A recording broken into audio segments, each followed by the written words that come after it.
Hello. I wanted to do a little update video. I also have my red hair light brush, but I'm not going to use it yet. It's June 9th.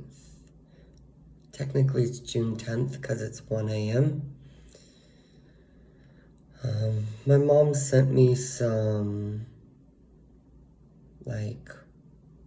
melatonin or something in the mail, so that might help me sleep a little bit. I have a bunch of pimples right here, but it's okay. I've had a lot for the past couple months, and it's all going down. It's being a lot better, and starting a business is really stressful, and that's been my life the past couple months, so. And having really little support has been stressful too, and all the changes have been stressful, so I'm not too worried. But my hair looks nice. Still pretty bald, but you know what? I'm doing my best.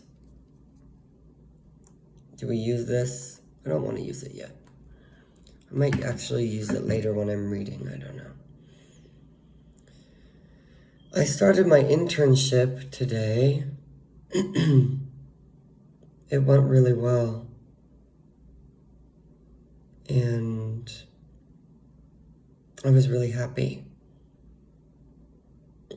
I don't like working for free, but it's a little bit less stressful because you don't have to worry about them getting mad over things because you're literally there for free, you know? I have to figure out what I want to wear tomorrow. Technically, I'm supposed to be asleep right now, but oh well.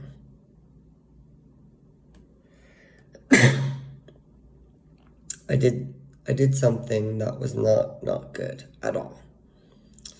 I wrote a note. Oh my god, this was such a bad decision. This is like capital P, pickmesha, okay? Pickmesha behavior.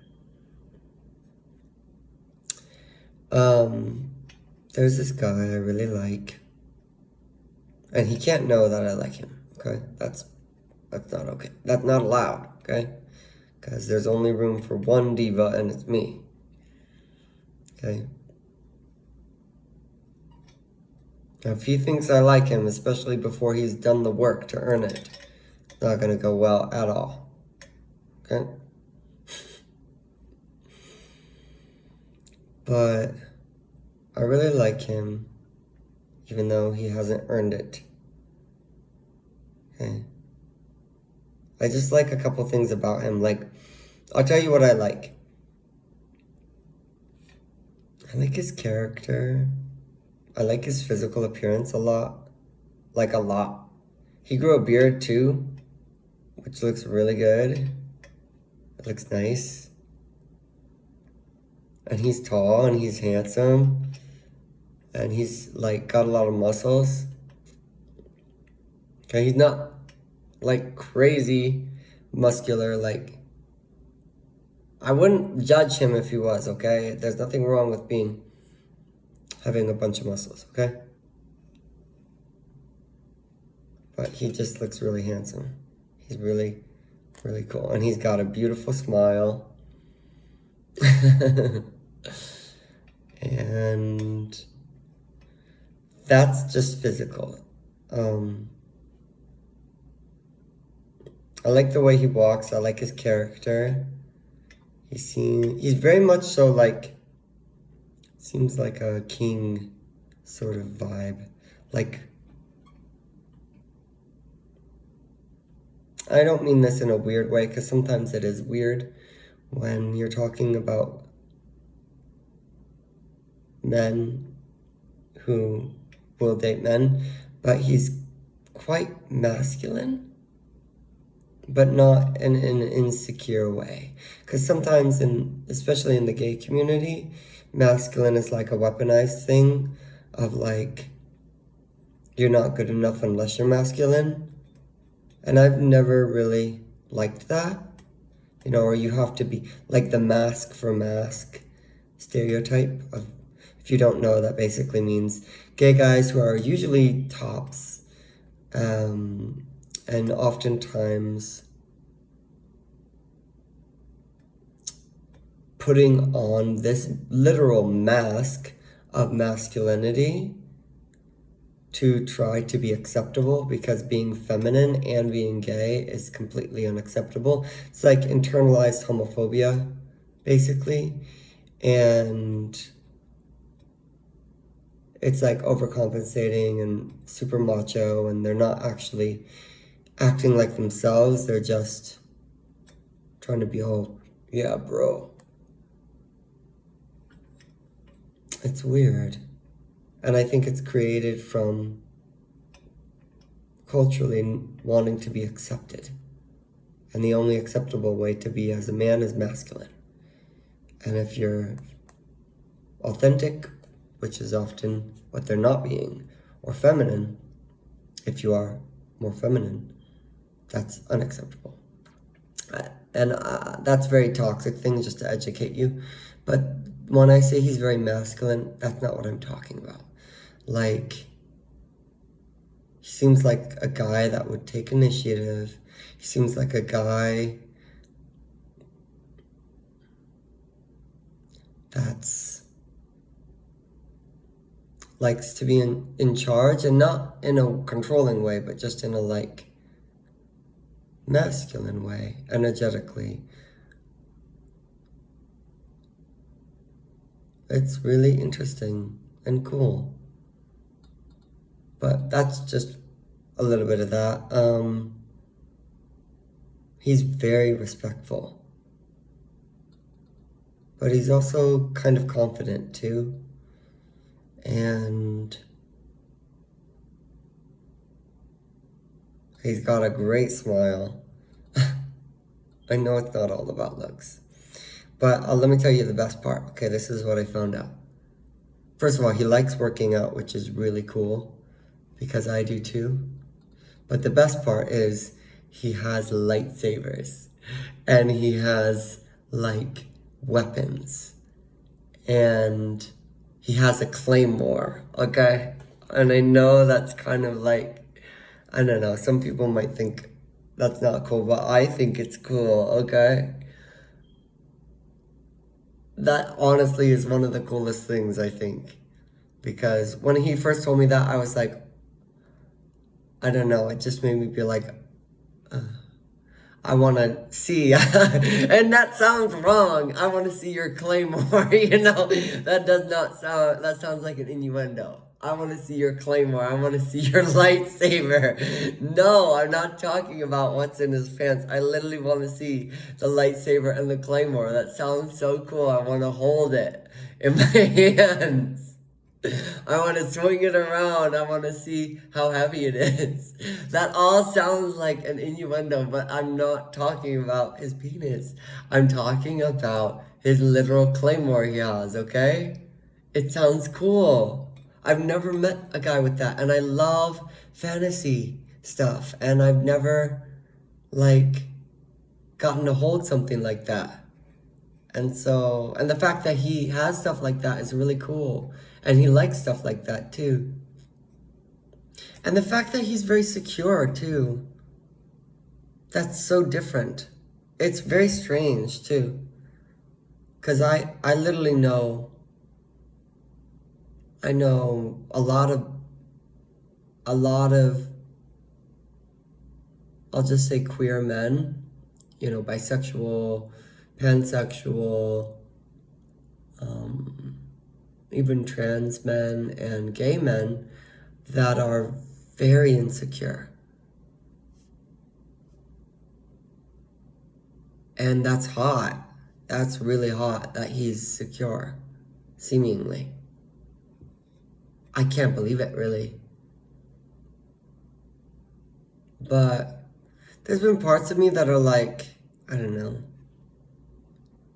And this is just me kind of more in my head, but like,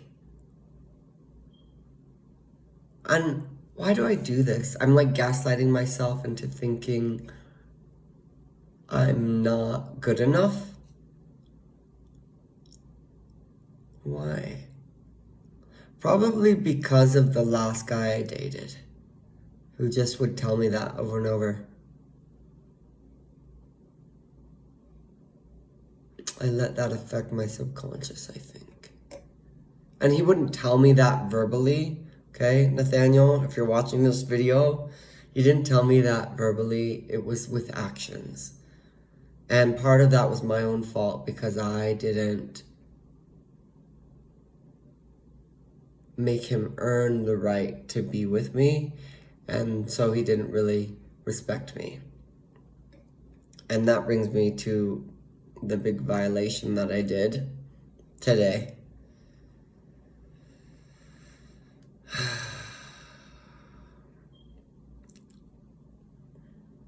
Basically, he told me like a week ago, okay?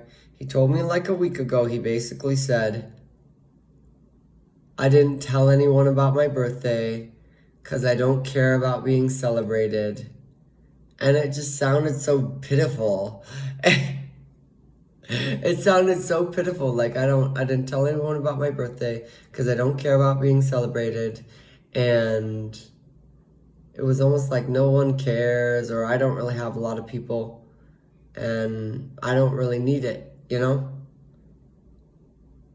And you know, good for you, okay?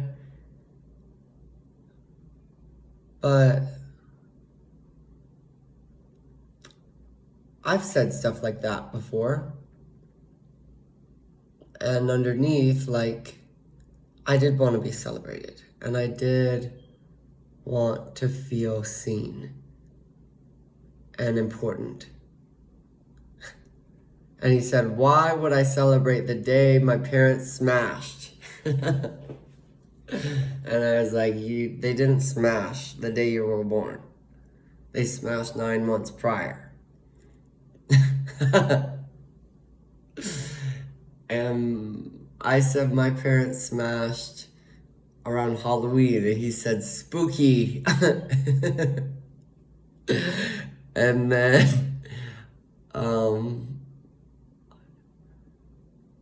he said his parents would have smashed around 4th of July, which is very patriotic. But anyways,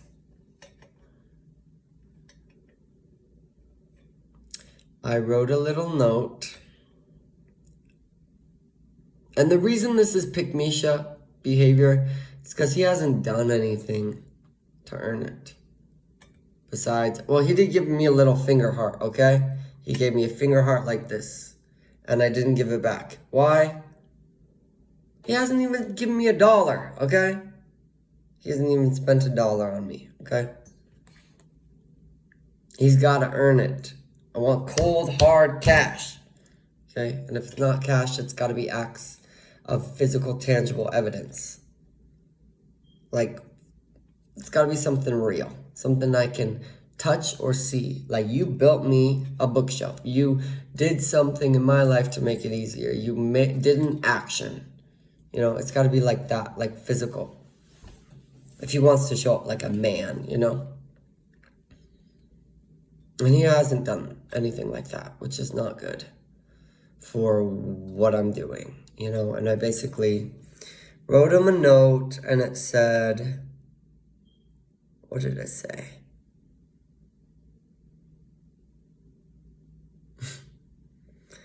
It was like, I don't even remember what I put, but it was like, happy belated birthday, and you are special. Oh my God, I can't believe I wrote that, dude.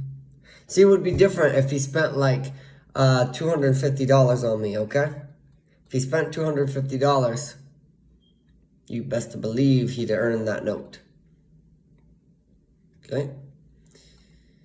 But he has not. So I've made a mistake. Why did I make a mistake? Why did I let it slip? because he's very charming, okay? And he's very handsome. Okay? I'm used to dating literally guys that look like orangutans. Okay? They look like orangutans, okay? It's not hard for me to stay in my power and be a diva, okay? It's really not hard. Why? Because they look like orangutans. Why would I give him my attention or energy or time or do anything for him until he's put in the work? Mr. Baboon, Mr. Orangutan Monkey. Okay? Why would I give a shit until he puts in the work? He literally looks like he's from the zoo. Okay?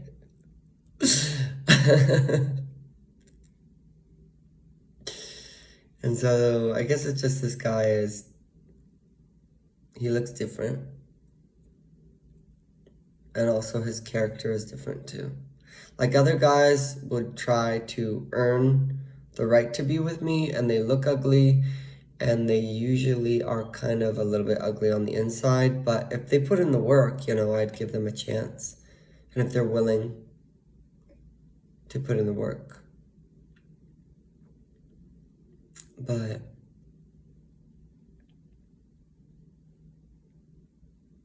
he hasn't, which is not good. Why? Because here's the thing: when you do all this stuff and you give your presence, and you give your energy, and you give your time, definitely not. I can tell you what: he's never, ever, ever. This guy is never, ever, ever gonna get a kiss, or definitely not home run, whatever you consider that to be, without any work. Of course not. But usually my standard is not to do anything.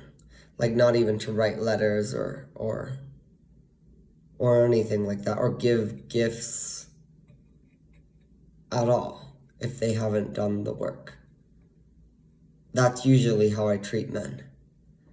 And the reason I do that is because I want him to know, right, any guy that I date from now on, right, because I've changed a lot since the last person I dated, and I didn't have these same standards before, but I want the guy I date to know that he had to earn every piece of intimacy with me, even if it's just words of affirmation on a card.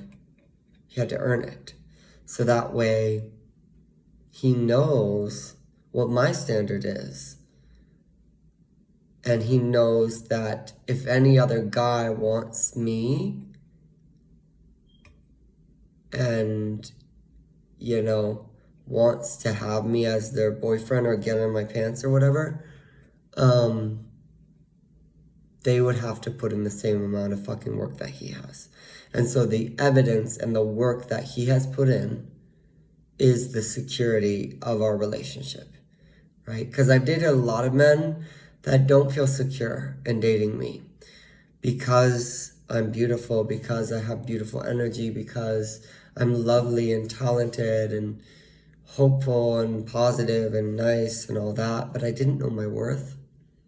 And so I let these guys date me, and they didn't even do anything to earn it. And then once they were dating me, they were really insecure because they thought, well, I came in and swept you off your feet with little to no effort. Any other guy could do that too. And even though I was really committed to these guys and I was always really faithful, it was like they never felt secure because it was too easy to get me. And so from the evidence, theoretically, another guy could just swoop in and steal me away. And they liked me and wanted me and didn't want that to happen, but didn't have any way of knowing that they had security in our relationship. And so that usually caused the destruction of a lot of relationships, is the insecurity. which is partly my fault for not having standards. So, and that's all changed, except for tonight, when I was capital P pickmesha. Okay, pick me girl. Pick me. I'm gonna write you a nice letter and say, you're special and happy belated birthday. And I gave him a rock. I gave him a citrine, which is supposed to make you more abundant and more joyful. I don't think he needs that, but I mean, men always like to make more money, okay? And all he has to do to get more joy in his life is invest into somebody that brings light in. But I guess also there's this part, and this always happens to me when I date, if I date bisexual men, is,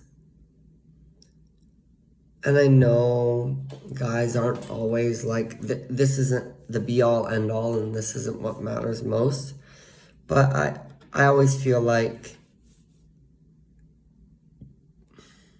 it's kind of like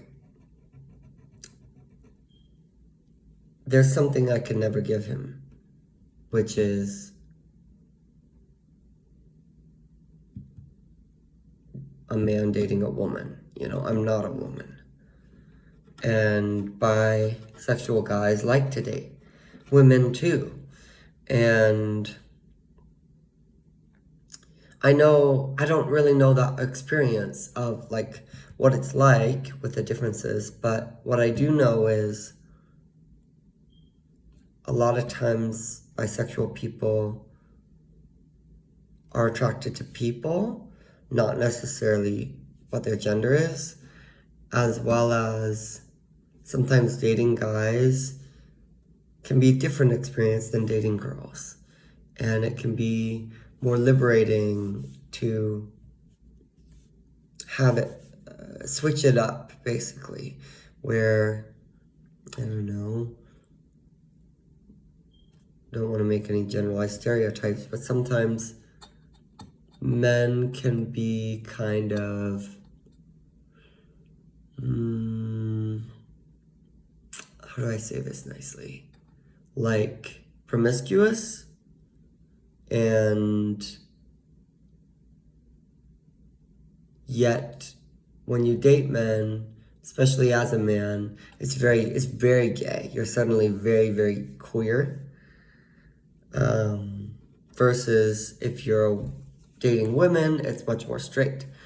But the dynamic between women and men dating is quite difficult. It's really hard because there's gender roles that come into play. You know, there's literally reproduction that comes into play. There's complexities and stuff that makes it kind of hard. It's not like dating someone very, very similar to you, gender and all that. It's often someone kind of different. And that can be really beautiful, but it can also be difficult. And it can also be really easy in some ways because you're not seen as queer as much, you're just seen as straight, even if you're attracted to the same sex as well. And so it gives you like this little sense of liberty where you feel like straight passing, basically. There's also a lot of bisexual, what is it called, like stereotypes? Like they're less faithful, or they'll sleep with all sorts of people, or I don't even know, dude. All sorts of crazy stuff that isn't true. Anyway, I think he's really cool, and I've been talking about him for literally 20 minutes now. But don't worry, okay? I'm only gonna tell you this, okay? I don't tell anyone else but YouTube. Just YouTube, okay? maybe a little bit of TikTok. But yeah, I was pick me girl today. It's not that bad, okay? It's just a letter, but still. It would be more appropriate to write him a letter after he's at least spent $10 on me. That's all I'm gonna say.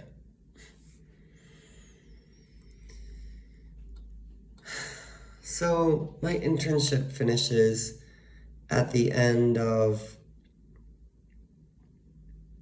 August. No, the beginning of August. And this has been a great opportunity. My business is starting to take off. Like, it's getting better.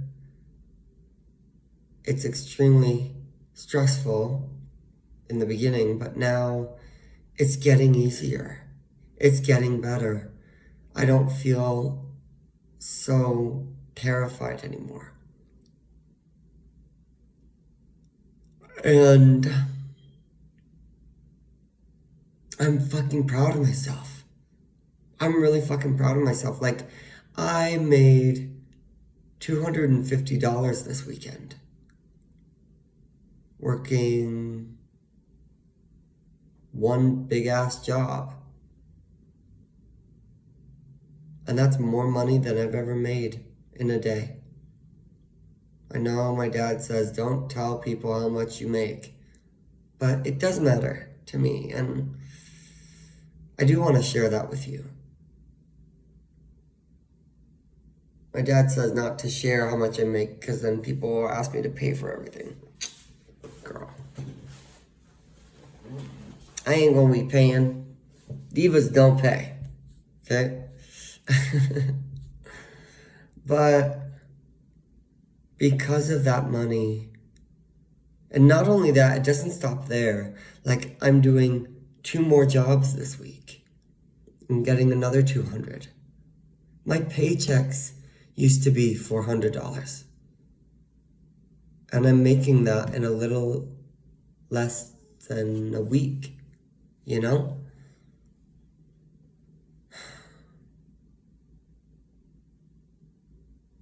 I'm so fucking lucky. I'm so lucky and I'm so blessed because it's like people finally see what I'm fucking worth. And that was the problem. That was why I couldn't hold down a job. That was why I kept getting fired, is because I would put in my A+ work and only get paid like a shitty amount. And bringing home not even enough money to pay for my fucking rent. And I'm breaking my back and working extensive hours. And now my work ethic is the same, but I'm working for people who love the work I do, who value the work I do, and want to pay me for the work I do, for what it's worth. I'm so fucking proud of myself for making it happen. Because it has been years I have been in poverty. I clawed from homelessness from 2019. Yeah, 2019 was the lowest.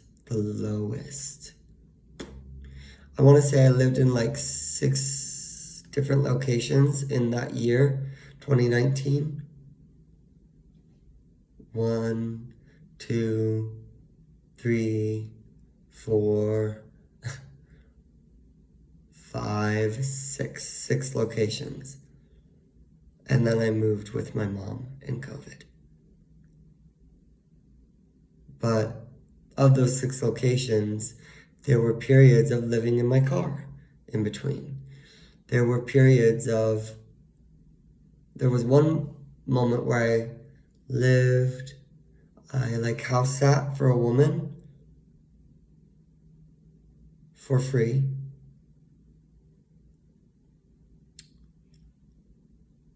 But I had nowhere else to go. So that was, and I consider that homelessness. I know there's varying levels of homelessness, and I don't want to say, oh, woe is me, you know, because I wasn't living in a tent. I wasn't sleeping on the street. I had a car. I was very lucky to have a car to sleep in. I was very lucky to have a woman who let me house sit for her. I didn't, she trusted me, and I didn't ask for money for it. It was just, I took care of her cat. I loved her too. Her name's Suzanne. And she is in Missoula, Montana. And she's an older woman. And she's an Aries.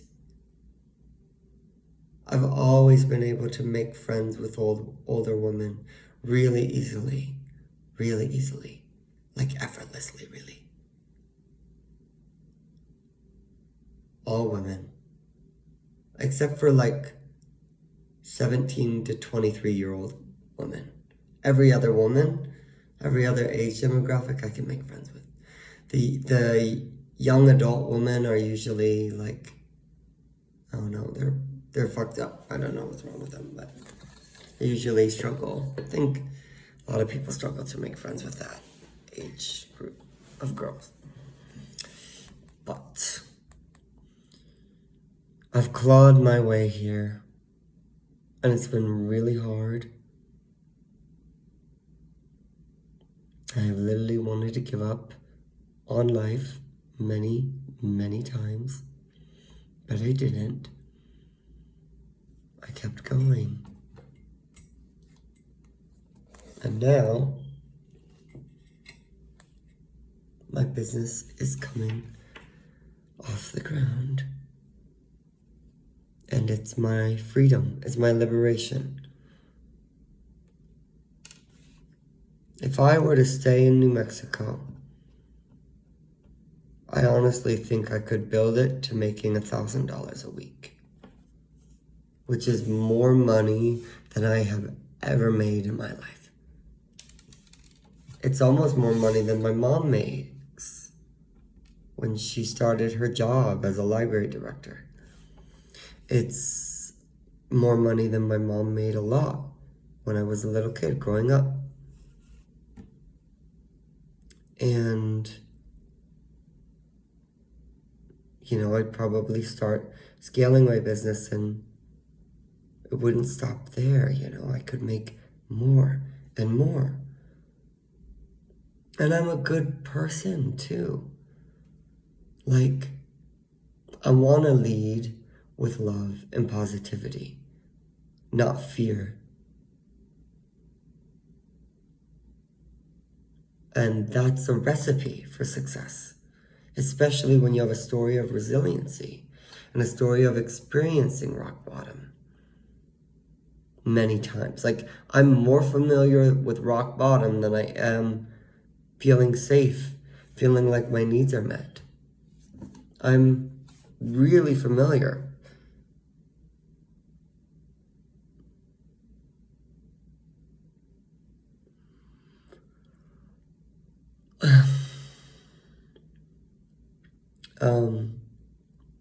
Anyway.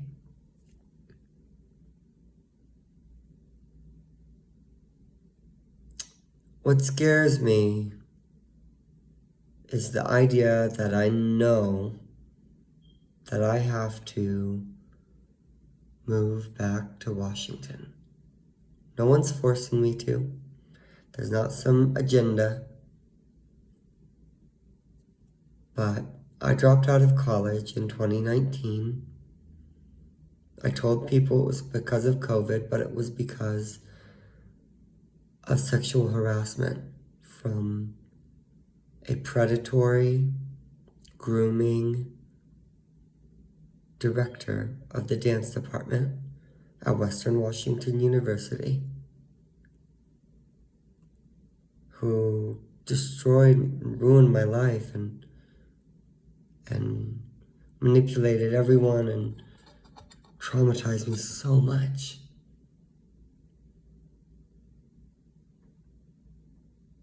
at the time in my life when everything else was falling apart.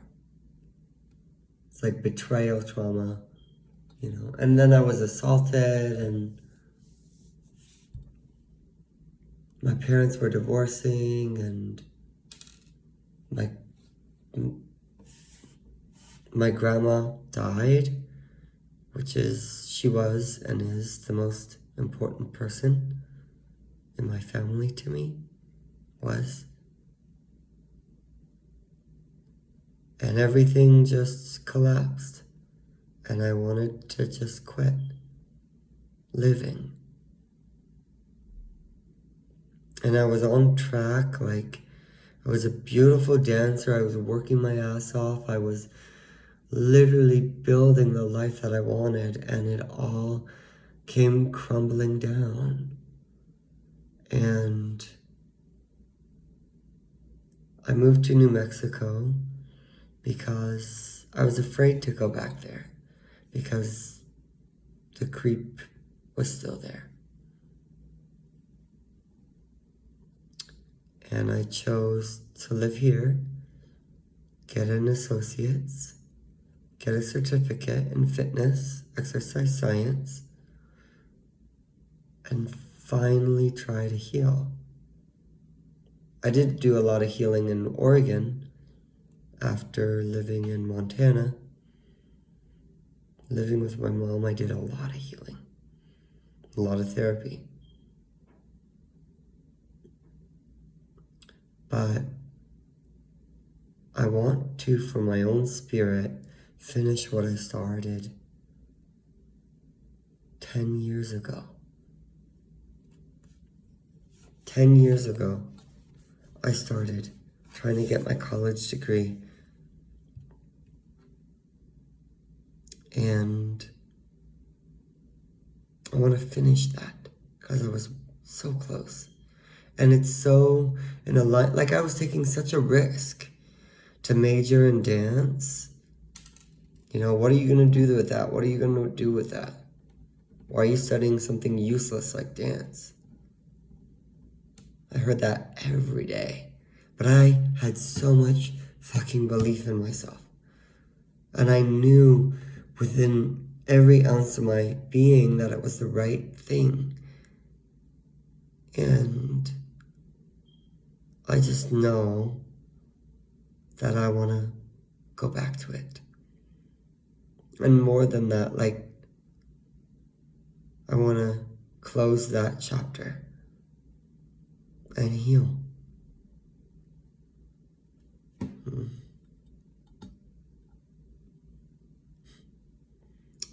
And that's hard because I've created a whole life for myself here. And more than that, I've created a whole business for myself here. I don't know how to turn a business online. I could do that as a personal trainer, but it's harder. It's more convenient to work with people in person. But I could do it. Cleaning, I could not do online. Unless they're turning their camera on and I'm directing them where to go. All right, now dust that, Becky. Dust it harder. Scrub harder, Becky. You're not scrubbing hard enough. Mop those floors. Good job, Becky. It looks good and clean. Now that'll be $50. What the fuck? You can't be a cleaner in an online business. Not unless you have remote people to do the work. So that's overwhelming. Because a part of me does want to stay and build a life and build my business and free myself and get fully bloomed and stay where I'm comfortable. You know, stay next to the woman who calls me her grandson. My next door neighbor calls me her grandson, and she cooks for me. and she's sweet. And I'm also afraid that when I leave, there's going to be such a hole left in the community I live in. I live with a lot of older people in the community, the apartments, and I'm a joy for them. I'm a light for them. And my neighbor, I grow a garden with her, and I sit on the patio with her, and she feels loved and seen. And for a long time, I don't know, I was like bitter and resentful because she is a little codependent, I'm not gonna lie. But I think there's a part of this relationship that I needed to with her. Her name's Marva.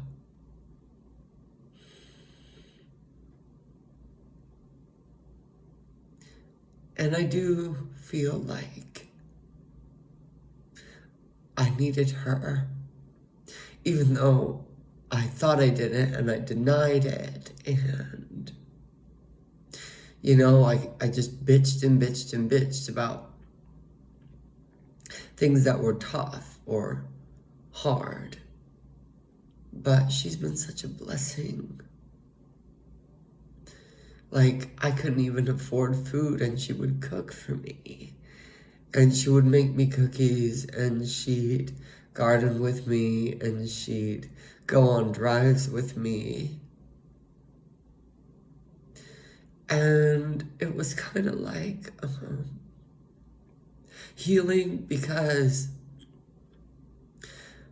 I don't have any more grandmothers.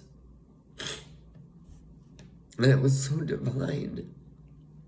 And I guess I'd just been so focused on the negative. Like, leave me alone, stop knocking on my door. That I wasn't seeing the positive. And I think there's going to be a hole in my heart when I leave.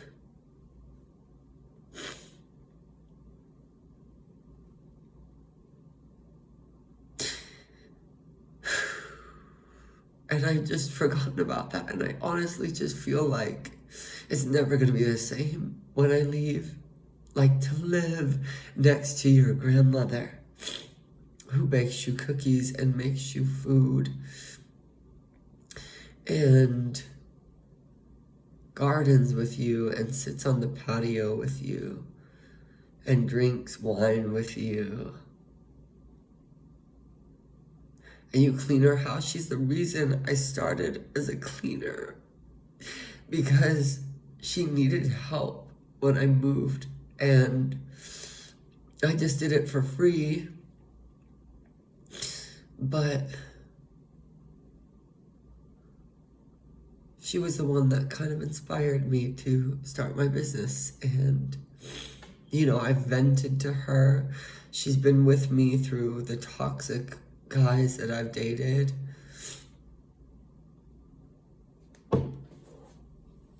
I don't know.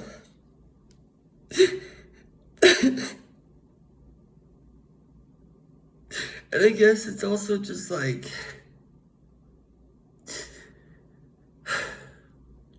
none of her fucking children talk to her. I haven't seen any of her fucking children. One of her kids just asked her for money, and that's it. That's all she gives a shit about, is money. None of them have visited. None of them have been here. They've been absent. Her family's been absent. Aside from her husband, who's pretty funny. He's kind of grumpy, but he's good.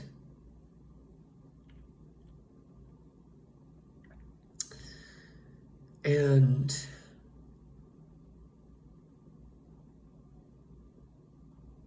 like, I have a statue of Archangel Michael in my house. And when I first got it, I brought Marva into my home to show her, and she said, "That's you. That's me. That's Pan." And that was just such a compliment to be likened to Archangel Michael.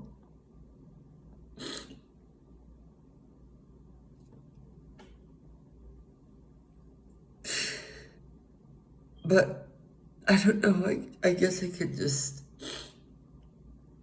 I feel like we've both been that for each other, because I think she needed someone like me. And I needed someone like her. Even though I don't like to admit it, it's true. And she likes to gossip and talk shit about all the other people in the apartment. Not bad, it's not all bad. But she knows all the tea, okay? She's been here 10 years. She knows all the tea of the apartment complex. Oh, and she's so kind. And she's so giving. And she's been that way her whole life. And there's so many ways I see myself in her too. Because she's just gave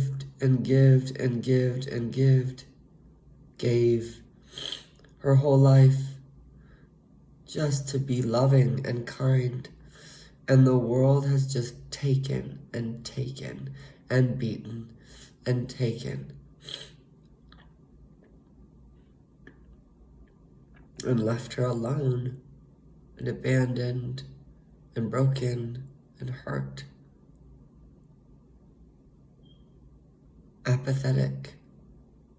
And before I moved here, I was that person who just gave and gave. And I think if I was a woman, I would have children right now. I would.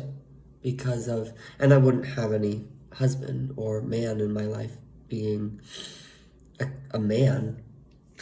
I would just be alone with children, and it would be 10 times harder than it already is. And I think that's probably why God made me a man, so that I couldn't have children, and yet I could lead a feminine life as a gay man. And she just means so much to me. And I just feel like I've denied it for a long time.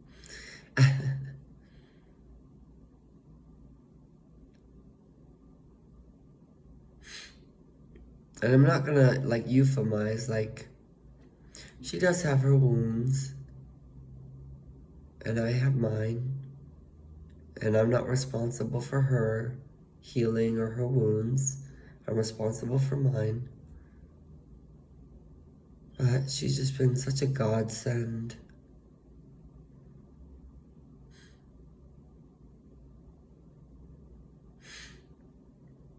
And we used to go to the farmer's market every Saturday.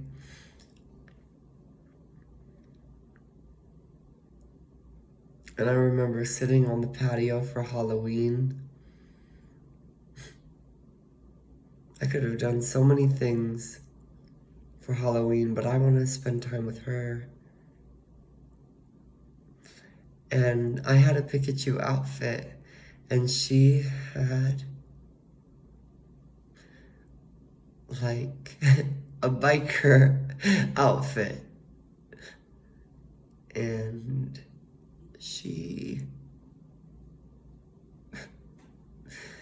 I think she was that, and then the next year she was she wore an elegant green dress, and it was so pretty. She still wears it sometimes. And she was like a geisha. She talks about how she had a babysitter who was Japanese when she was a little girl, who taught her how to use chopsticks and let her and her siblings wear kimonos and dress up like geishas.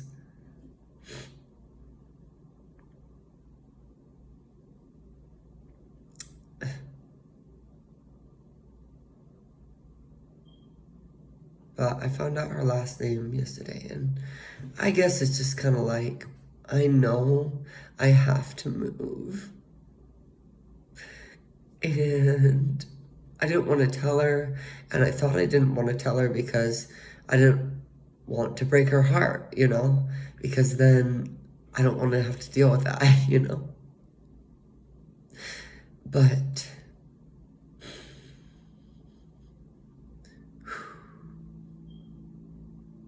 I think I also don't want to tell her because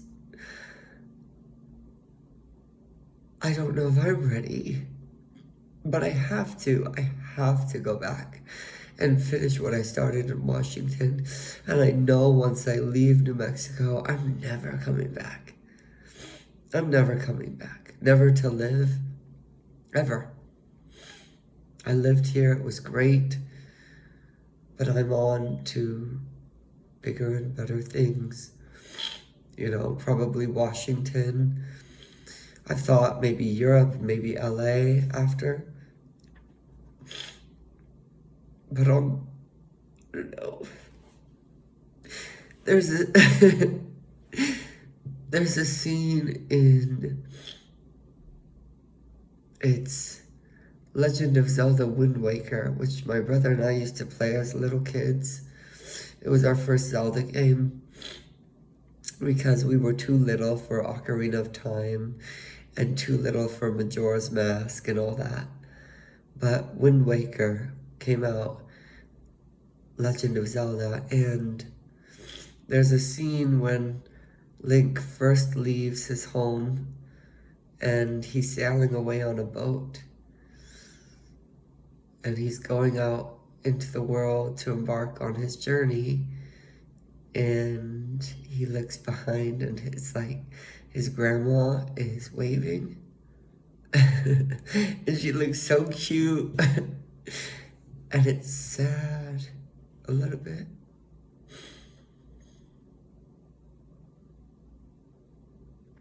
And that's the last time he sees her. Because you come back later and she's gone.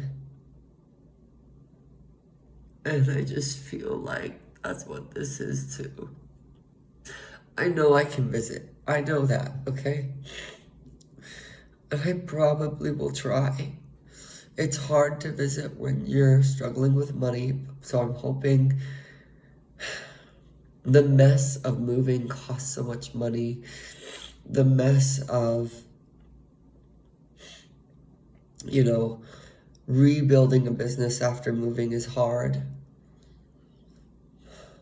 But I just feel like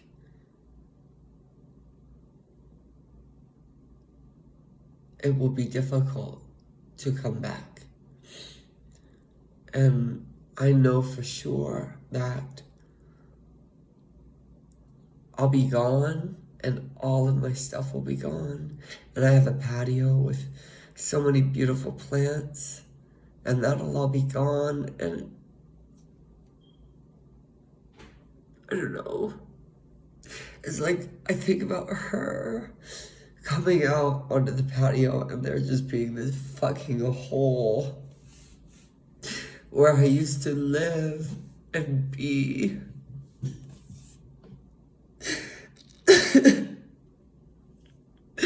That's the hardest thing about leaving places is every time I leave a fucking hole.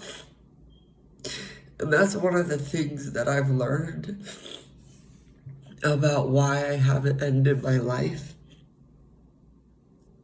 It's because I know that's what would happen too on such a bigger scale if I did do that. even though in the moment you feel worthless, you feel like you'd be better off, everyone would be better off without you. Like, there's a hole left, and it's vacant, and it's empty, and it's sad.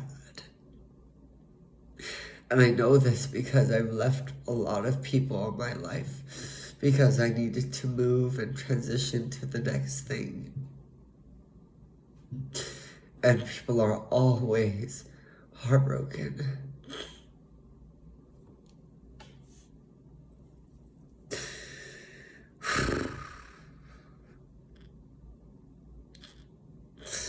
And I don't know, maybe I'll start praying for her to get a good roommate or a good neighbor after me, because that's the biggest thing that I could pray for.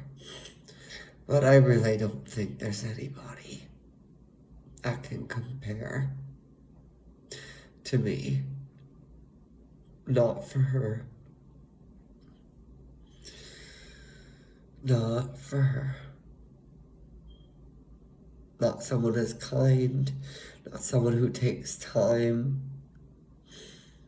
to sit with her, to spend time with her, to listen to her, to hug her, to tell her I love her, to tell her,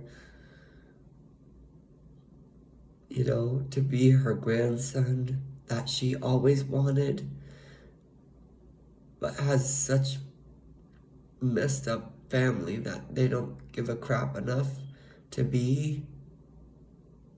And I get to be that. And at the same time, I get to have this grandmother that I wanted, and she's very similar to my own grandmother. And my grandmother, who passed away in 2019, drove me fucking crazy sometimes. And Marva drives me crazy sometimes too.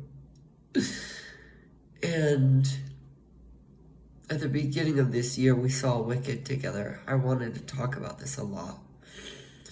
We saw Wicked.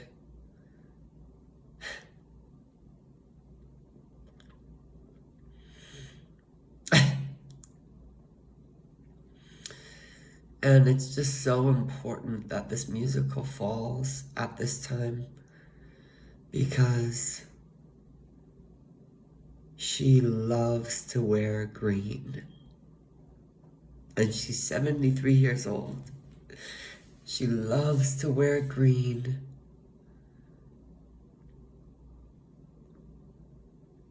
And she cooks, and she's not super popular, and she's very kind, and she's very giving. And the world has just beaten her down to a pulp and taken advantage of her and bruised her. And she's very resilient, but I came in and I moved next to her, and I would dye my hair blonde, and I would wear lip gloss, and I would wear pink, and I was a stripper and a dancer, and I'd come over and show her my heels and my glitter, and I would wear glitter.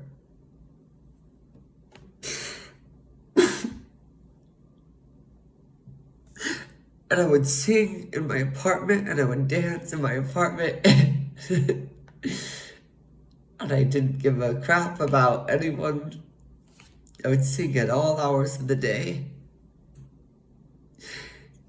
And I guess what I'm trying to say is, we have been Glinda and Alphaba, and I'm Glinda. I'm her Glinda. I'm this light in her life. I'm this lovely piece in her life. I'm this pink with blonde hair, because I love to wear pink and glitter and heels and sing and dance and scream.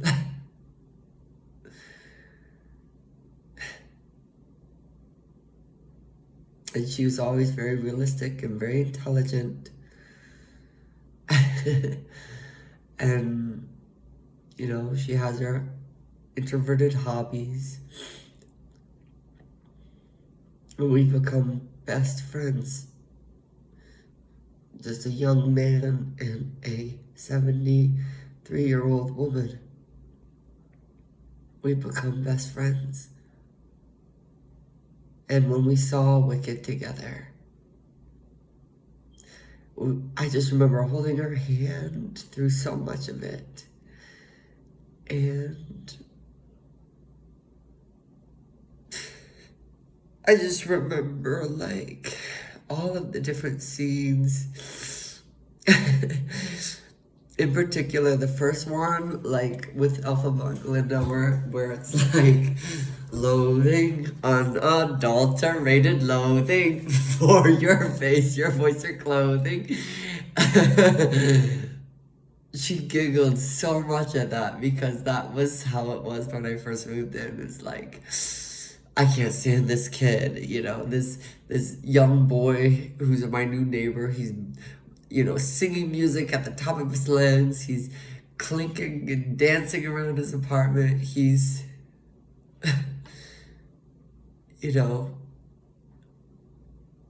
bursting out of his house with a burst of color, and I just want to stay reclusive and be left in peace. But it was so much color. And the moment where I'm not only her Glinda, I'm also her Fiero, if that makes sense. Because when she watched Dancing Through Life, she's like, oh, that's you too. Because you're dancing and doing things all the time. But our relationship dynamic was very much like Glinda and Alphaba. And when the Ozdust Ballroom scene happened, it was just so moving. Because it was like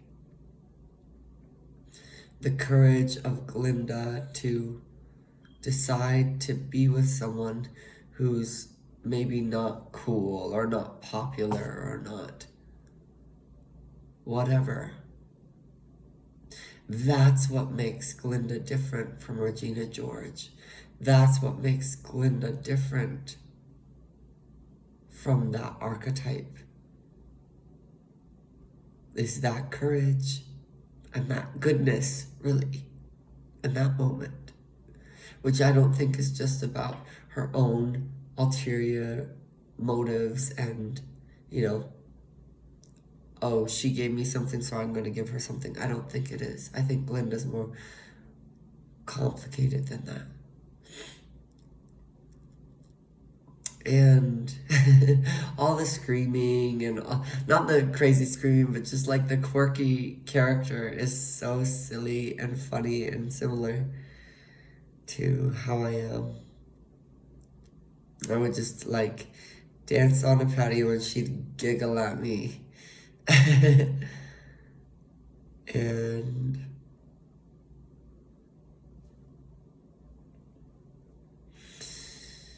when the popular song came, like, Marva couldn't even contain her laughter because I've literally gone shopping with Marva and I throw different clothes on her and I say, you look so good in this, and she's like, ugh, I do not look good. This is not the right thing for me. And I'm like, toss, Marva. I wouldn't literally tell Marva that, but it's basically like the equivalent, of like, toss, you're beautiful, Marva. Wear this, put this lip gloss on, wear this glitter. And she'd be like, okay. And then she'd look at herself in the mirror like, oh God, what have you done?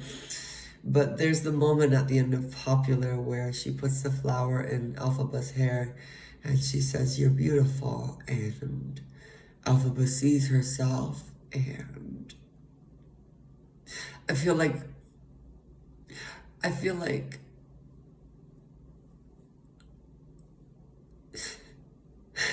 I feel like no one in Marva's life ever did see her as beautiful until I came.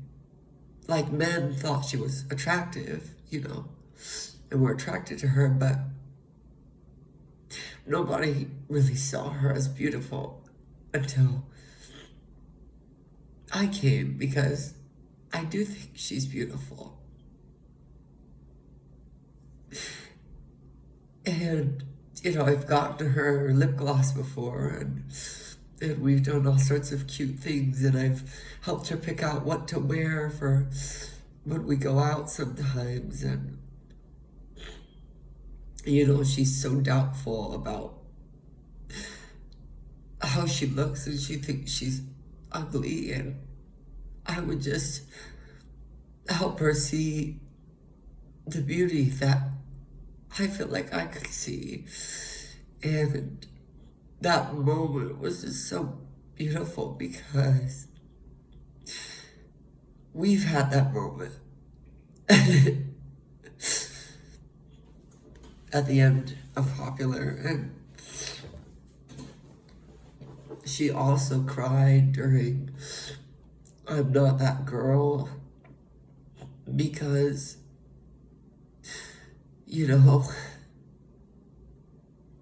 her first husband was like the love of her life, and she met him in high school, and he was like a jock, and he was very rich, and she fell in love with him and gave him 3 children, and he became a cocaine addict and cheated on her, had an affair, and she was left homeless with 3 children.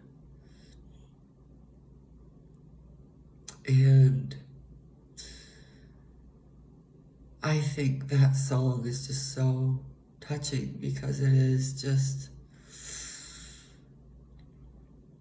how she's felt. I'm not that girl. And, she's had quite a few husbands, and she's so good, is the thing. She's so good. She's so kind. She's so giving.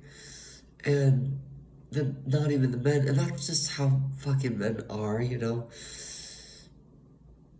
They want to chase.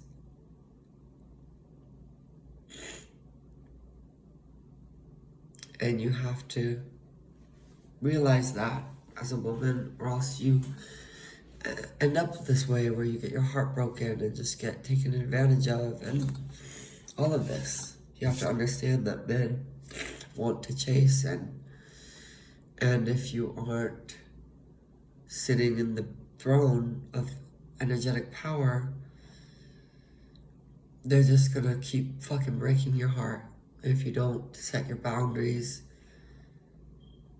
and make them continue, even in marriage, to earn and earn and earn the right to be with you. And you know that you are worth so much.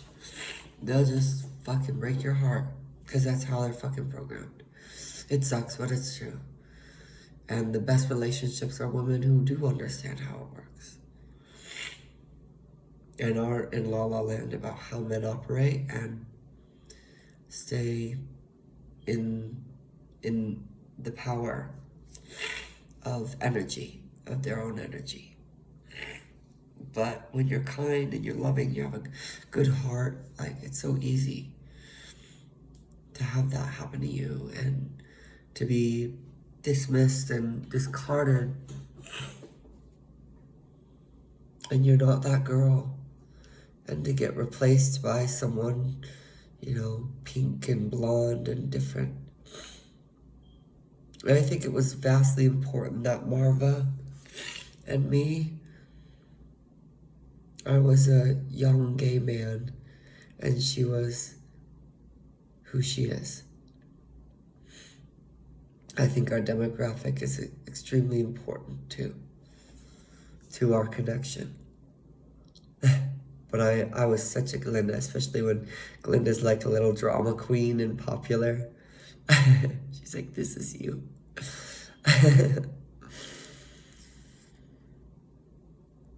But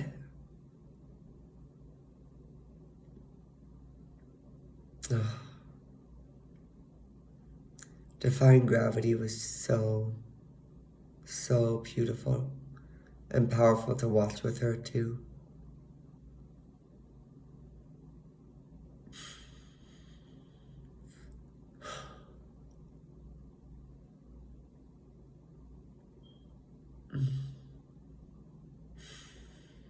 I don't know.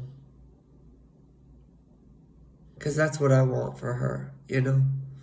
To defy gravity with nobody but her and little her. Her and little her.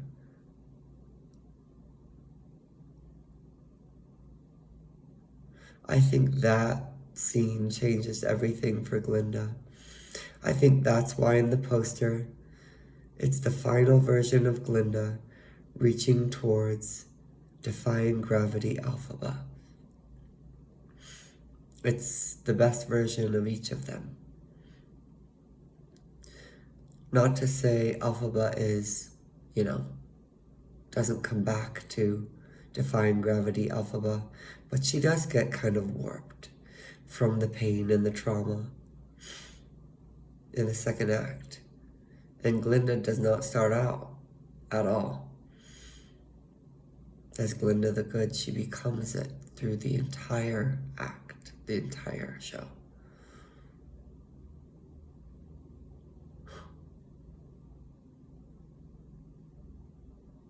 The beautiful pink dress.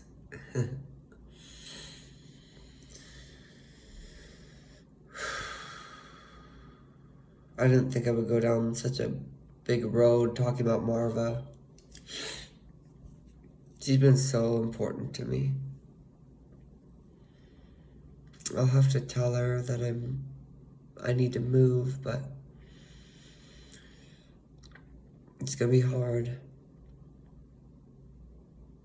And I think I was scared of her, turning everything into, oh, this is the last time we're together. This is your last birthday. This is our last this together, our last that. Because I thought, oh, that sounds like too much. But I thought, maybe I do need that. So maybe I'll tell her before my birthday, which is middle of July, of my plans. How I'm gonna make it happen, is beyond fucking me. Oh my God. It was so difficult to move here. It was so fucking hard. And to think to do it again. My fucking God, dude. Oh my fucking God. And the fact that I'm not gonna stop either. Like, I love Northwestern Washington. That's not my destination though. My destination is LA or London or some other big hub.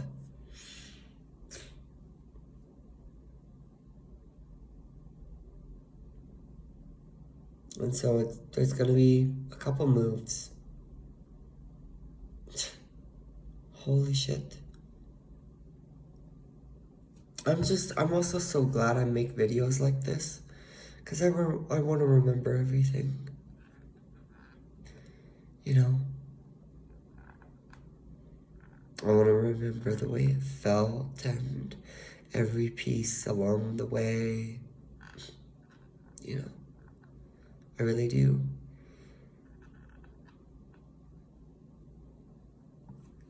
And I used to start making videos like this just for, people who want to see my blueprint of how I became who I am, which I know I am a great person right now, but I'm just going to become even greater and better and more.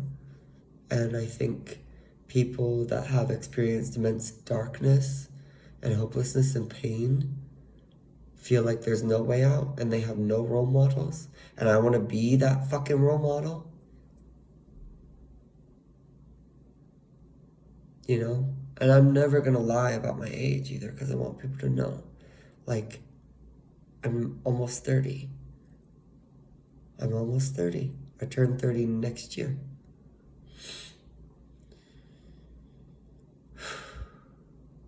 So that people feel like it's too late for them, know that it's not. And for people in their 30s, in their 40s, in their 50s, in their 60s, struggling in dark, dark places, I wish I could be a physical representation for them of someone who made it at those ages. But I don't really want to wait any longer. I want to do it now. And I want those people who are older than me to not get discouraged by my story because it's like, oh, but he was 30 when he did it. And I'm, 45 or I'm 50, whatever.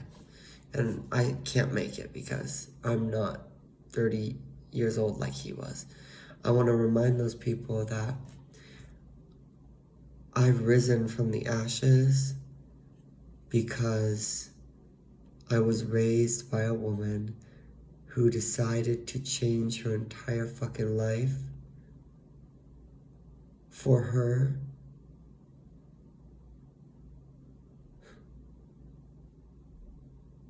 At 65 years old. 65.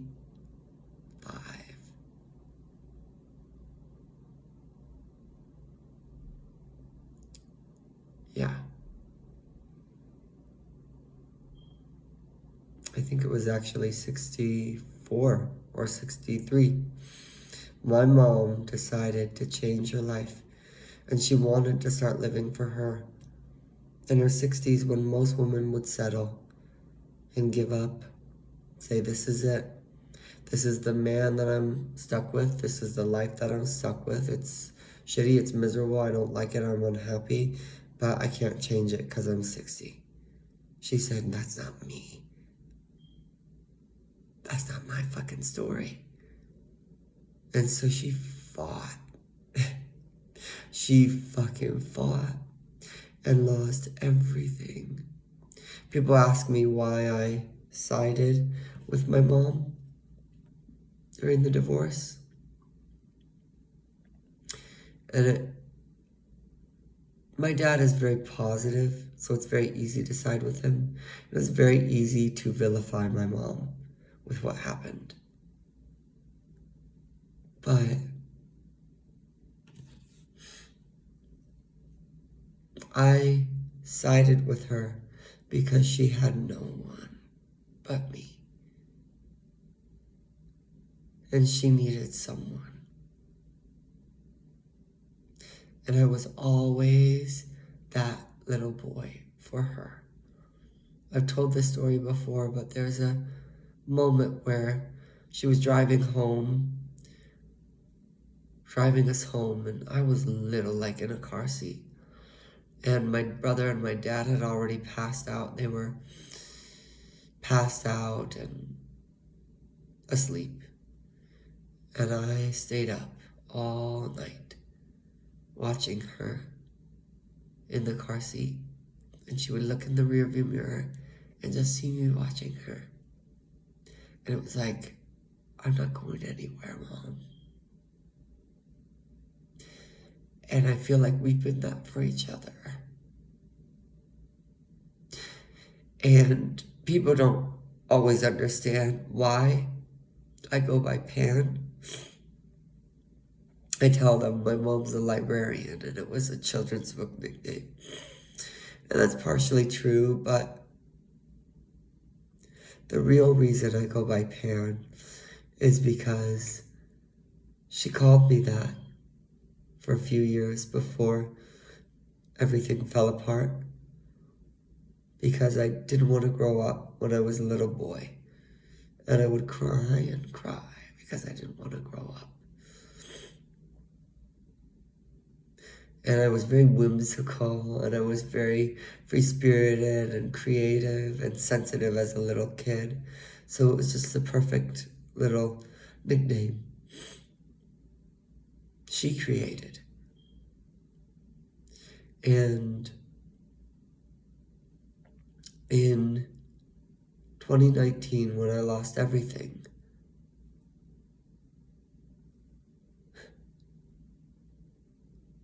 I went by Jay for a little bit because my legal name is James. And then I started going by Pan. And it was in honor of her. In honor of the fact that I lost everyone and everything, and nobody was by my side.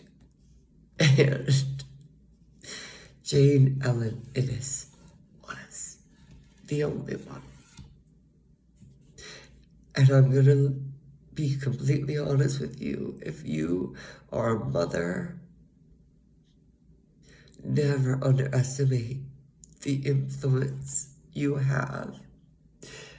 Your children don't need anything else than you to love them and do the best you fucking can. Like, she's not fucking perfect. I'm not perfect. You know, I bitch and complain about all sorts of things. I'm sure she shouldn't bitch and complain about me. But she's always loved me.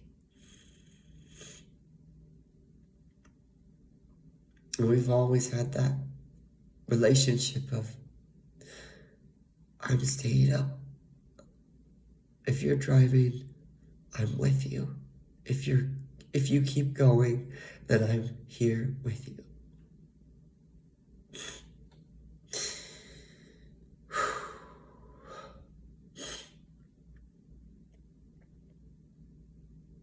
And yeah.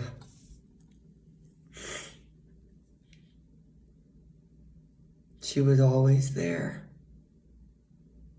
And she was so fiercely protective. Like, I always wished I had a bit more of a, like a Queen of Pentacles mom, or no, a Queen of Cups mom. So like a water mom. But I have had a lot of water moms. There's been a lot of Cancer mothers who have come into my life. Pisces mothers, right? Her best friend Isabel. Many mothers, even my Aunt Emily, who's a Scorpio. Water mothers who have filled that role. But my actual mother was not water. She's a Sagittarius. And she means business, and she gets things done. And she's very, direct, and she didn't fuck around. And she was fierce with how she protected me. And I was so gentle and so sensitive and so vulnerable. And I think I needed the toughest mother. I think it would have been easier to navigate my sensitivity with a sensitive, very, very sensitive mother. But above navigating my sensitivity, I needed a mother who would protect me and love me no matter what.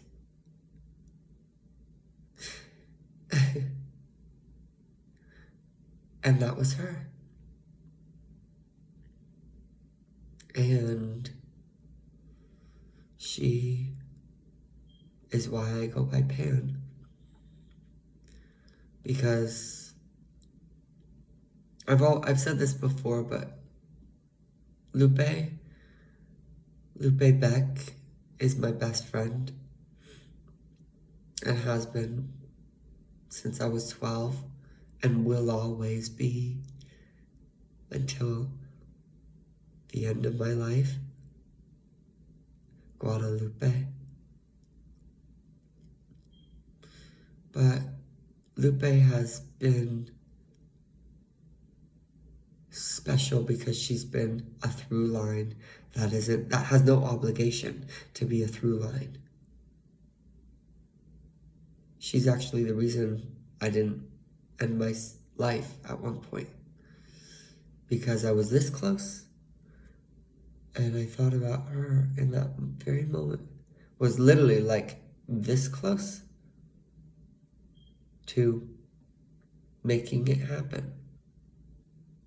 Like right there, like full premeditated. I knew exactly what I was going to do. I had it. I was ready. It was the moment of truth. And I thought, it wasn't even my mom. It wasn't anyone else in my family. It was just Lupe. And I thought, I can't leave her. And it was really painful in that moment to not end my life. It was really painful. It was like swallowing a brick because she came into my head, and I just thought, no, I can't do that. And if she wasn't in my life, I wouldn't be here. And in the same way, my mom, since the day I was born, has been a through line. Because she's my mother. But my mother has saved me in so many ways. I would have ended my life, despite it, without Lupe. As horrible as that is. But she has always been there. And so my message to people who might see my story, because I know without a fucking doubt that I'm a rise, and still I rise, and still I rise, and still I rise. I rise, I rise, I rise. As high as I can fucking go. Not just for me and my own personal ego, but for all the people living in the dark that want some light to look to, that gives them hope. I want them to look not only at me, but at Jane Ellen.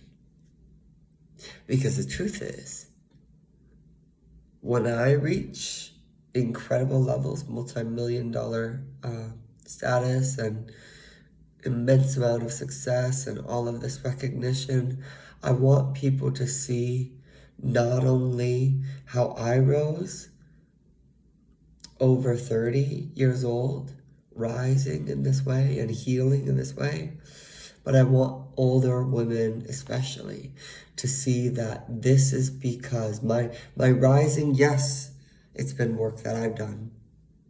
It's because I've done all this work myself.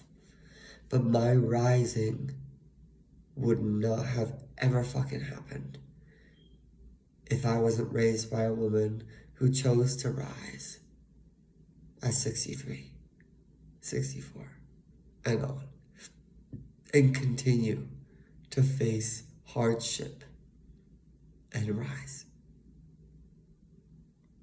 You know, I want them to look at Jane Ellen and realize that, especially if you're a mother, your impact, you have no idea how far it will go, how far it will reach. And all you have to do is believe in yourself and not give up and love yourself and live your life for you.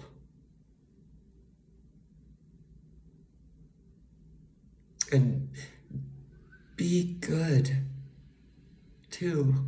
Be good. Do the right thing. Jane Ellen always does the right thing. Always. Sometimes it gets her into trouble, but she will never stand by while someone else is in need or hurt, especially if that's a woman. She's how all women should aspire to be. And I couldn't have picked a better mother. I couldn't have. She's so fucking cool. Her only fault is that she doesn't see it all the time. I wish she could wake up in the mirror every day and see how extraordinary she is. And tell herself that, because she truly is.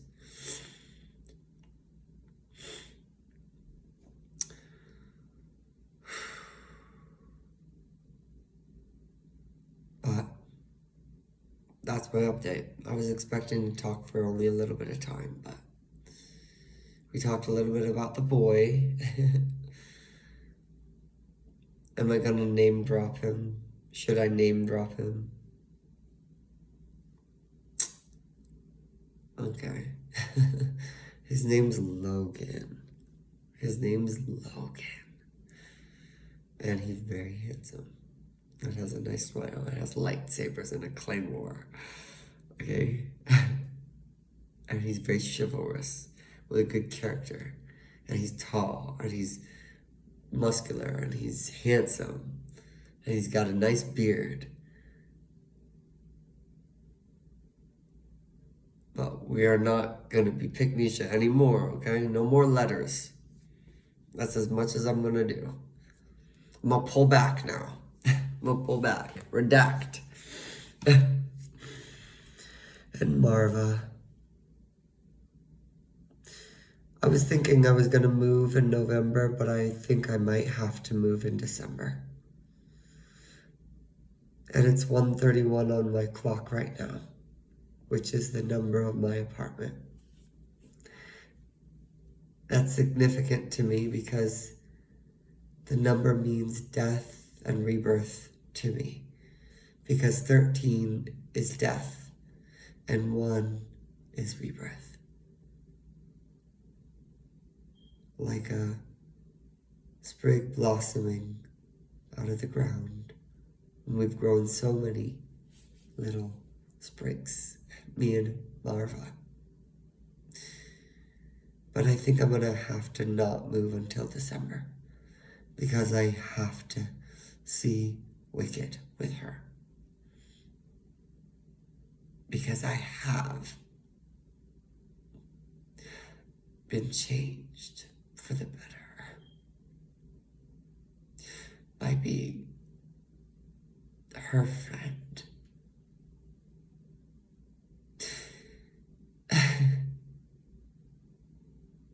I've become kinder. I've got to see what it's like to live as an older woman, and I found my purpose in life through her, with her, and I have to let her go. And she's been my alphabet.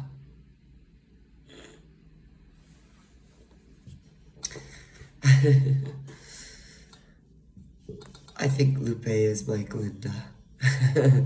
Lupe is my Glinda. Because Lupe's so beautiful. Lupe is the most beautiful girl, most beautiful woman that I know. And Lupe is my Glinda. Not in the quirky way, not in the, chaotic way, but in the beautiful light in my life. A beautiful light in my life who gives me hope, makes me feel seen, makes me feel like I have someone. That Glinda. An alphabet in the way of growing compassion. Marva's taught me more compassion. What happens when you do good deeds all the time? How warped the world is and fucked up it is, or that it will just, no good deed goes unpunished. That's been Marva's life. She literally doesn't own a house. She doesn't have a lot of money. She's just been beaten down her whole life. And she's feeling so hopeless. And yet she's still kind, as best she can. Marva's never become wicked.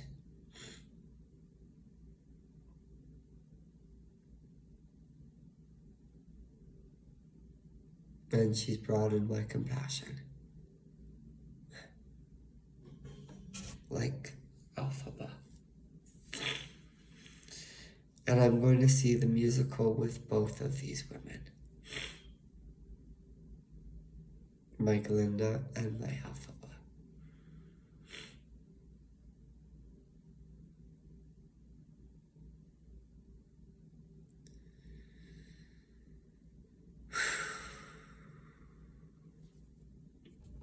So that's my plan. Move in December. I've always tried to make movement as quickly as I could, and I've never settled. Ever. Like, I will never settle. I will literally self-sabotage a job, a situation, a relationship. I will destroy it as soon as I feel like I figured out what the lesson is, and any more time wasted in that situation is going to make me settle a little bit. I will never do it. I have never done that. I've never had a job for more than like a year. And that was literally just one job. In my whole life as an employee, I never worked for anyone. And I'm almost 30. All of my jobs have been 6 months, 3 months. Partly because I'm autistic and it's hard to find a good job when you're autistic.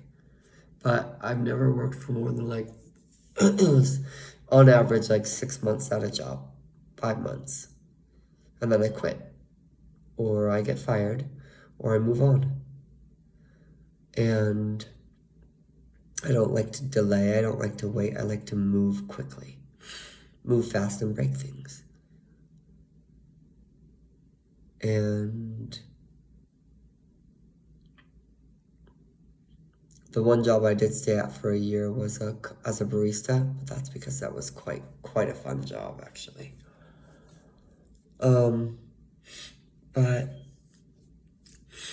I would never be the person who stays at a job for 2 years, 6 years, 3 years. Absolutely not. Especially when it's long overdue. Stay in a relationship 6 years. Absolutely not. I'll stay in that shit for 6 months. And as soon as I see it's fucked up and it's not the right thing and it's not what I want, I move on. But if it's aligned, if it's the right thing, which I feel like my business is, as well as other things in my life, I will stick to them.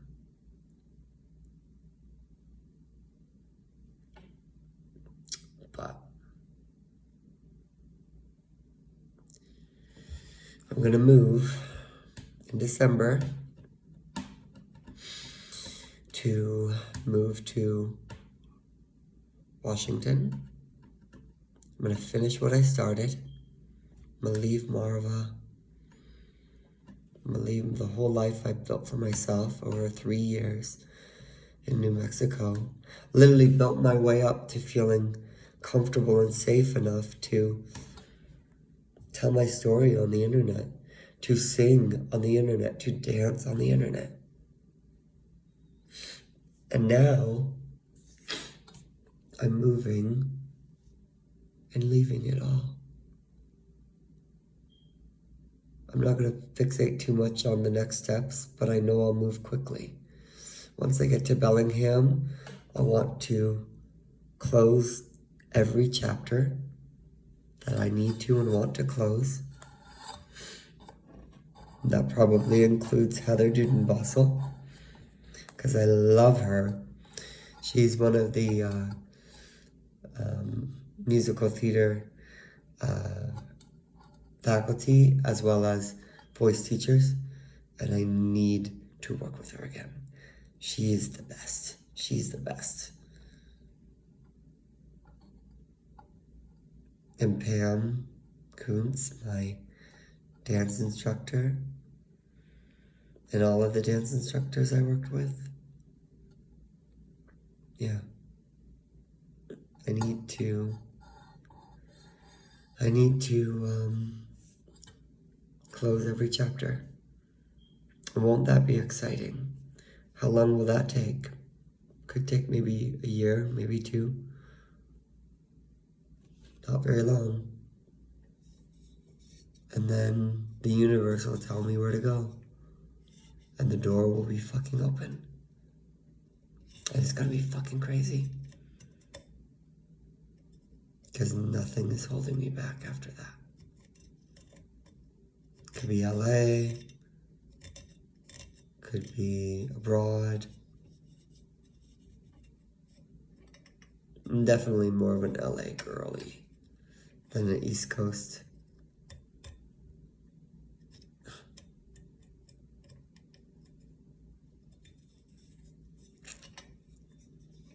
But I know I'm destined for really big things. And it's not just because, like, oh, I want to be famous, blah, blah, blah. I want to be successful, blah, blah, blah. I want to help people.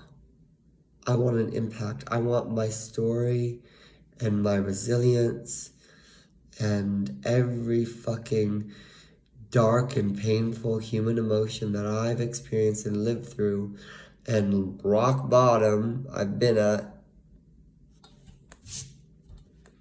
to be the reason people find hope again. You know, I struggle with so much eating disorders, wanting to end my life, like mental illness, body dysmorphia, so much crazy stuff. Abusive relationships, narcissistic abuse, sociopaths, gaslighting. I just know my story will help people, and I need to be honest about my story and real and authentic, or else it's never gonna work. What's crazy to me too is I actually have a feeling that I'm gonna get really well known and successful before I even publish my first book, because I have a lot of books to publish and write, and I've been writing since I was 12 years old, and it's a little exhausting to think about, but I was just more focused on things like dance and stuff like that, not like creative writing. And I wanted to just do it behind the scenes for a couple decades and maybe publish later. Not later, like, oh, I'm postponing it forever, but when the time's right. But I have 12 fucking books to write, if not more. Jesus Christ, dude. So that's way down the line. We don't have to think about that right now, okay? But when I do start to publish, you should be excited, because it's gonna be one of the best series that this world has ever seen. Fantasy, fiction novels, interconnected. I think it's gonna help people heal. I think it's gonna help people grow. I think it's gonna be something people can really fall in love with. The same way I was able to fall in love with Tolkien and J.K. Rowling.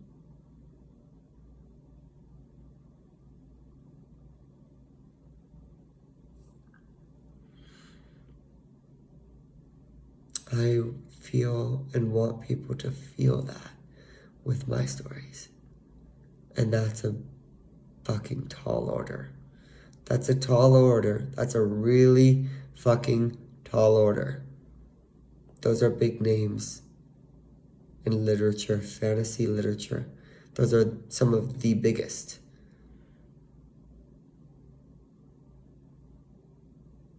But I know that's what my story is. My books.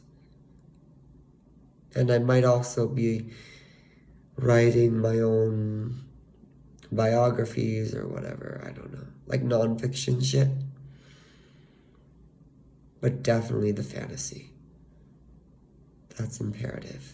It's my own Lord of the Rings-ish. It's completely different, but it's my own world. I don't think I'm going to make a language. I do like the use of Latin with J.K. Rowling, but I am not compelled to develop an entire language of Elvish like Tolkien. I think he's incredible, and I don't have that inspiration in my heart. I think my stories are meant to just be by themselves. But I think that's all we need to talk about. It's quite late. It's probably almost 3 a.m. I have to wake up tomorrow and I have to go to my internship, day 2. I have a lot that I do. I've been planning my weeks out on Sundays and then executing every day. The problem is it's 3 a.m. and I need to prioritize sleeping with everything else because I'm adjusting to my new life and it does require a lot from me. And I can't always spend 2 hours talking to YouTube, but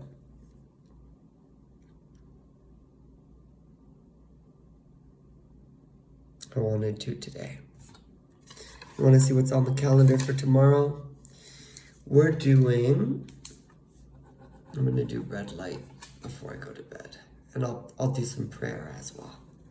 I always pray. I try to pray every day. And I don't pray like a Christian prays. I was never welcome in a Catholic church, in a Christian church. There has never been a place for me in Christianity. There has never been a place or a home for me. That feeling that Christians get, where they feel light and warmth and love of God in a church, that's been robbed from me. I never have that. I never can have that because I'm gay. I know there's a lot of people who belong to different religions who want to include LGBT people. But I just have to find my own relationship and path to God that makes sense for me. And that's the only way I've been able to find my spirituality, because the blood of queer people and the blood of spiritual, powerful, intelligent women can never be washed away from the history of Christianity, of Islam, and of religion. It's always stained forever, permanently on those religions. Sure, God forgives all sins or whatever, but not for me. Those people's lives who have been, literally, not only the people that have been murdered and killed because of those religions, but also the people that have ended themselves because they felt so disconnected and so broken and so unlovable by God. I can never forgive that, and I never will. And I want queer people and women to be able to look at me and see a path to God that is feminine, that isn't masculine or a man telling you or worshiping God, literally a masculine pronoun for the universe entity.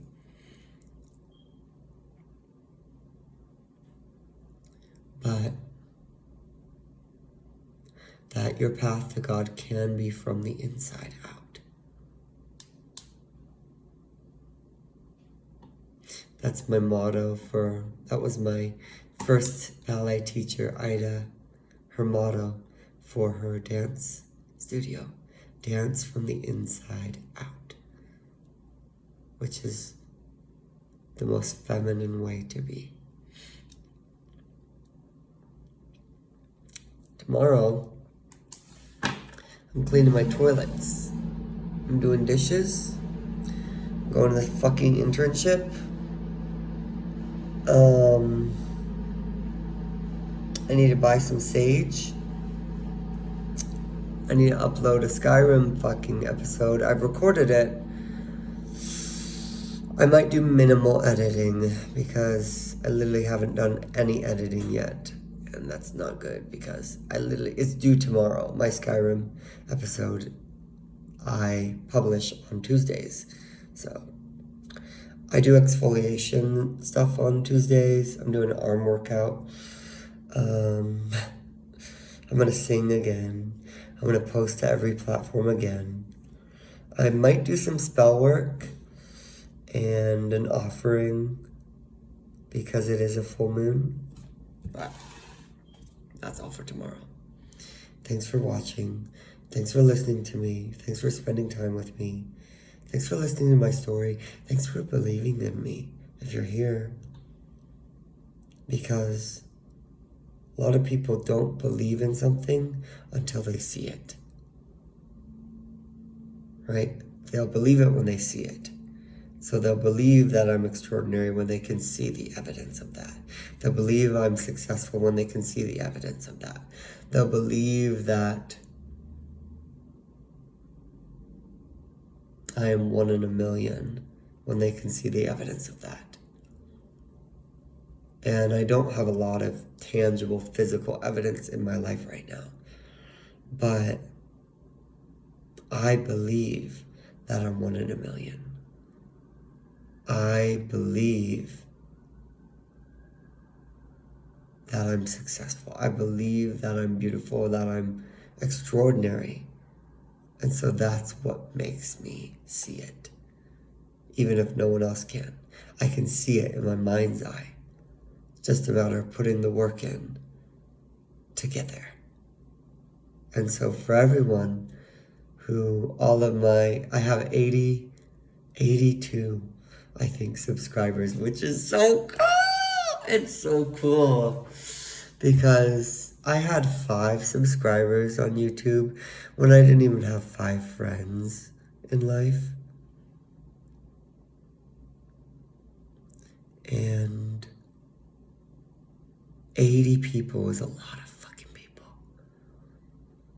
It's a lot. And it feels good to have 80 motherfuckers. And they're not robots. That's the thing. Like, you get some robots on TikTok. I know. I see them follow me. But these are all real people. And that's extraordinary. And I know it's just going to continue to grow.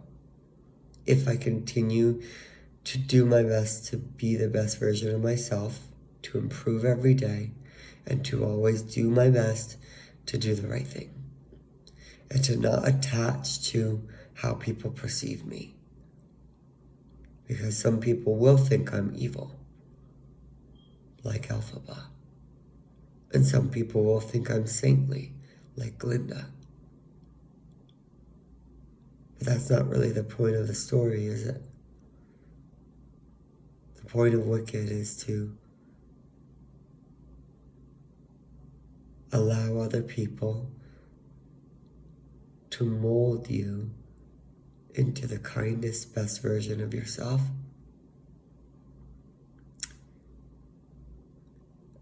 And to detach from people's perception of you when you know you're doing the right thing as best as you can. So even if I were to gain 80,000 fans, 80 million, That's a lot of people. And then lose all of them and go all the way back to down to 5.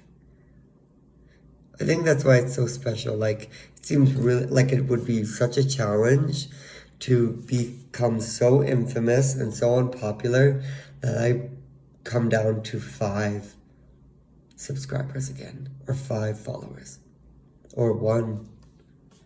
You know who that 1 would be? It would be Jane Ellen, or it would be Lupe. I could lose everyone else, and I know that those 2 women would always love me.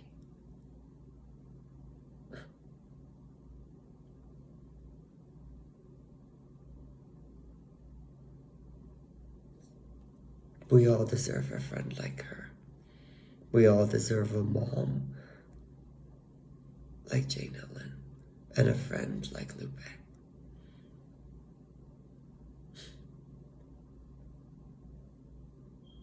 I think the best thing too is Lupe and my mom are not like extremely close, but they hold such similar important roles. It's like they're working as a team.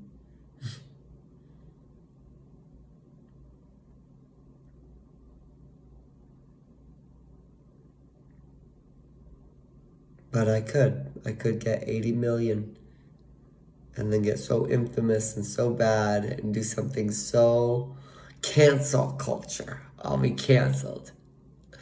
All the way back down to rock bottom. Take me to rock bottom again. Long time no see. Let me embrace my old friend, rock bottom. Let me meet her again. Remember what she feels like. Because I know if I can climb up from it once, I could do it over and over and over again. 1,000,000 times. If I can find my way from rock bottom. And so I'm unafraid of becoming extremely successful and then losing everything back to dust. I'm so unafraid of it. Because I know who I am and that nothing could stop me and nothing could make me ever feel like unlovable and worthless.